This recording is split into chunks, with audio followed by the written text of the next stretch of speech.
John, Bastjerde. Doe eens 3 dagen vrij, hè? Hûnekopfestival. Inclusief kaarten, fjouwer. Dat ken dus net.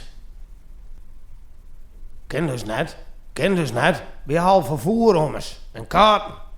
Daar hast alleen maar wat aan een smoorkist en vrij hast. Kerst als nijdwerk ik wel smoor, ja? Als je dan net heen kent, dan wil je ook zeker zijn kaartje waar. Ja, dat is een goed idee.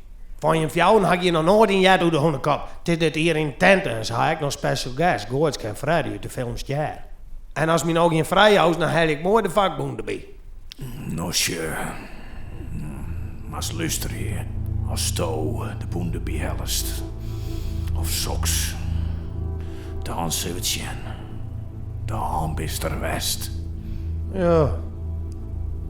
Zo maar even.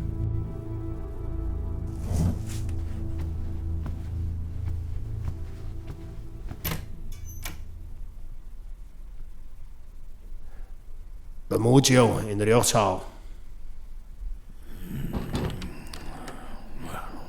Waar had die man ooit aan om? Gadverdamme.